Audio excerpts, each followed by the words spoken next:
আগামীকাল 19 নভেম্বর 2025-এর জন্য মার্কেট বিশ্লেষণ। প্রথমে দেখব ডিএসসিএক্স আজ 71 পয়েন্ট প্লাস, 475 কোটি টার্নওভার। এর মধ্যে ছিল 31 কোটি ব্লক মার্কেট ট্রানজ্যাকশন।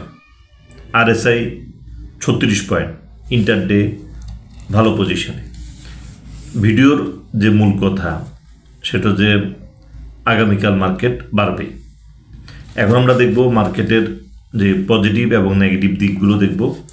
তো প্রথমে পজিটিভ দিকের মধ্যে আগামীকাল মার্কেট বাড়বে। আরএসআই ভালো পজিশনে আছে, ইন্টারডেও ভালো পজিশনে। মার্কেটের নেগেটিভের জায়গাগুলো, মার্কেট এখনও ওভারঅল মার্কেট হলো ডাউন ট্রেন্ডে। মার্কেট আপ ট্রেন্ডে উঠার চেষ্টা করছে এবং প্রত্যেকটা স্ক্রিপ্ট সেটাও ডাউন ট্রেন্ড থেকে উঠার চেষ্টা করছে। তাই তার মানে এই না যে মার্কেট আপ ট্রেন্ডে চলে গেছে, মার্কেট এখনও ডাউন ট্রেন্ডে আছে। মার্কেটের যে পজিশন নেওয়ার, এই পজিশন নেওয়াটা কোন সময় আমরা পজিশনটা নিব মার্কেটে। এখানে বর্তমানে যে মার্কেটের যে পজিশন, এই পজিশনে আমরা অল্প স্বল্প করে বাই করা শুরু করতে পারি বা বাইতে আমরা থাকবো, ঠিক আছে। কিন্তু মার্কেটের যে প্রাইস স্টেবল যেখানে হবে সেখান থেকে দেখতে হবে যে মার্কেট সেখান থেকে বাড়ে কিনা। যদি প্রাইস স্টেবলের পর যদি মার্কেট বাড়া শুরু করে তখন বুঝতে হবে যে মার্কেট আপ ট্রেন্ড তার যাওয়া স্টার্ট, আপ ট্রেন্ড শুরু হয়েছে।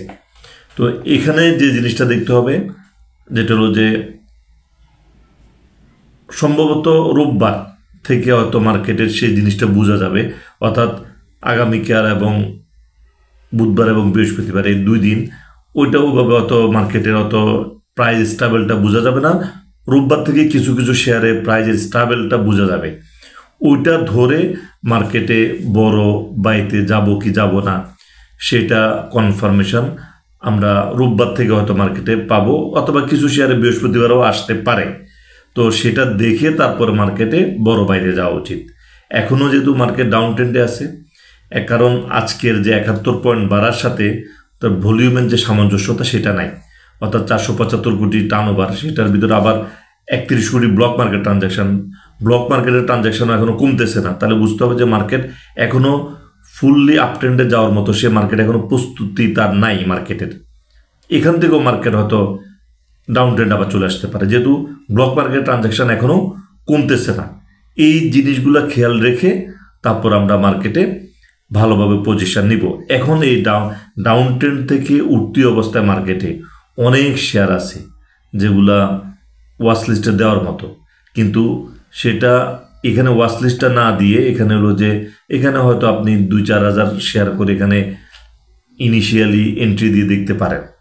এরপরে যখন মার্কেট তার প্রাইস স্টেবল হবে এবং মার্কেট প্রাইস স্টেবল হওয়ার পরে কি মার্কেট ডাউন ট্রেন্ডের দিকে যাবে নাকি আপ ট্রেন্ডের দিকে যাবে সেটা আমরা মার্কেট দেখে বুঝতে পারবো। দেন আমরা মার্কেটে যে বাই শুরু করব কি করব না এবং বড় বাইতে যাব কি না সেটা হয়তো বৃহস্পতিবার বা রোববার থেকে আমরা মোটামুটি মার্কেটের অনেকগুলো স্ক্রিপ্ট আমাদেরকে গাইডলাইন দেওয়া শুরু করবে যে এখন হ্যাঁ যাওয়ার সময় হয়েছে। কিন্তু যেহেতু মার্কেট এখনও ডাউন ট্রেন্ডে আছে, মার্কেট আপ ট্রেন্ডে ওঠার চেষ্টা করছে, মার্কেটের প্রাইস স্টেবল হওয়ার সময় দেওয়া উচিত। অর্থাৎ 2-4 দিন যদি মার্কেটে এখানে যদি আমরা যদি শেয়ার নাও কিনি তাতে আমাদের কোনো লসের কিছু নেই, কিন্তু কিনে লস করার থেকে একটু দেখে শুনে বাই করাটা আমার মনে হয় সবচেয়ে বেটার। অর্থাৎ একটু দেখা উচিত মার্কেট। এখন অনেকে বলতে পারে যে মার্কেট যদি 200-300 ইন্ডেক্স বাড়ার পরে যদি আমি বাই করি তাহলে কি আমি প্রফিট পাবো কিনা? হ্যাঁ, আমি পাবো যদি প্রাইস স্টেবল করে, যে হ্যাঁ প্রাইস এখানে স্টেবল হয়েছে এখান থেকে আবার বাড়বে তখন পাবো। কিন্তু এখানে যখন দেখা যাবে টানার মধ্যে এখন কিনতেছি, মার্কেটে তো যেটা মার্কেটের যে ব্লাড সেটা তো মার্কেটে এখনও ওইভাবে আমাদেরকে কনফার্মেশন করছে না কোনটা টার্নওভার, এবং পাশাপাশি ব্লক মার্কেট ট্রানজ্যাকশন এখনও কমতেছে না।